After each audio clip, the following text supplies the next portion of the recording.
strategy in this video may change Facebook ad creation forever. If you're not manually picking your thumbnails, you're seriously missing out. This is a strategy that I discovered when I was running ads for the Audit, a 9-figure DTC brand. Here's what happened. In one of the tests, 90% of my Facebook ad spend was going to the specific creative. My audience loved it, Facebook loved it, and most importantly, my client loved it because of the great results. But what actually happened? I launched same 3 videos in both DTC, but with same ad copy, same headline, same budget, but with 2 different prospecting audiences. After a few days, I noticed that one of the creative is getting 90% of the ad spend in each dynamic creative, and it is crushing. As always in dynamic creative, Facebook was favorizing one creative over the other, but never to this extent. So I thought, okay, Facebook picked one video as a winner. But the interesting thing was a different winner in each dynamic creative. So by what criteria did Facebook choose the winner? I noticed that a winning video in a test had a close-up of a product as a thumbnail, as you can see in this case, product story video 2. But on the other, it was a logo of collaboration that got most of the spend, although it was a different video. So I know thumbnail was important, but I never thought it was this important. I told my Facebook reps about the test, and they said that like assets have traction, Facebook favorized some of the traction, and if the same asset is used in another ad, it would usually get favorized again by a Facebook. But this was not a good explanation for me because video should have traction. Video is the asset, not the thumbnail. Also, the assets were launched at the same time and winners had a different thumbnail, not the same. So there could be no traction. So I created another test with the fresh ads, same videos, but this time not in a dynamic creative, but in a regular ad. And here I mixed different thumbnails in a videos, not to resemble combinations from dynamic creative. Here again, the winner was a video with a close-up of a product as a thumbnail, no matter the video. I asked my reps again about it, and they said they think the algorithm doesn't have the power to analyze the video creative, that it can only read text and images.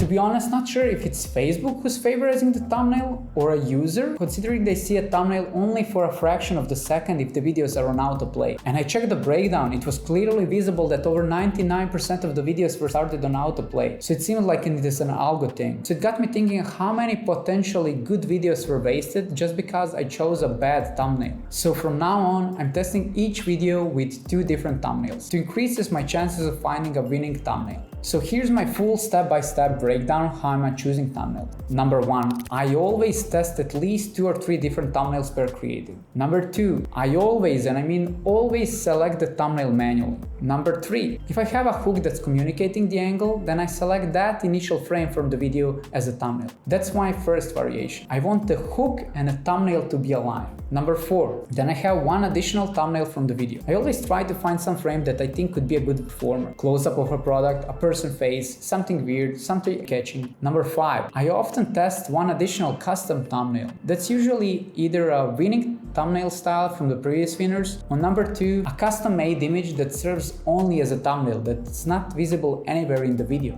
Pro tip here is, when I find some static that's working well, I often try it as a thumbnail as well, and it often works pretty good as well. If I see that none of the thumbnail is working with the video, then I can definitely declare a video a bad. Considering the massive role of a thumbnail in the potential success of the creative, this is so far bulletproof process. Now that we learned that the thumbnail can either make or break your ad, I started testing thumbnails massively. After testing hundreds of thumbnails, I found these 6 winning styles that are always work and favored by both Facebook and the users. So let's break down why. Number 1 is a close-up of a face. Similar to the hook of the video, a close-up of a face works amazingly well as a thumbnail. I guess people are more drawn to the ad when they see another person's face. I also found that it helps when you use a person or a user's face that's actually your target persona. Number 2, close-up of a product. This works extremely well even when you zoom the product that the user can barely understand what the product actually is. I saw it works extremely well with the apparel and shoe niche, I guess because the texture, material and the patterns are very important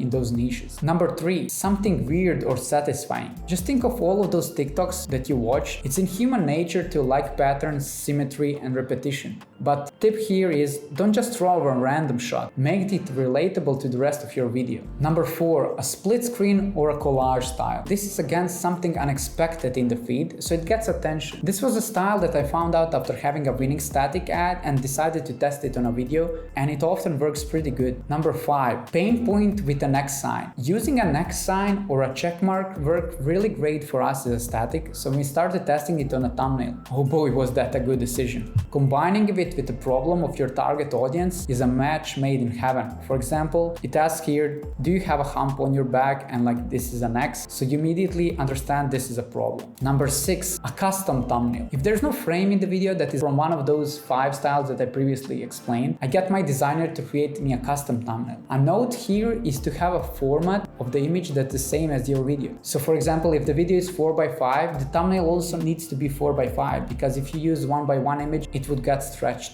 The thumbnail is a huge part of the ad creation process. If you're an ecom brand spending at least $50K a month on Facebook ads and want me to implement this process in your ad account to scale your business, book a call with me below. If you're not there yet, like and subscribe and check one of my previous videos in which I broke down winning ads by Audit. Cheers!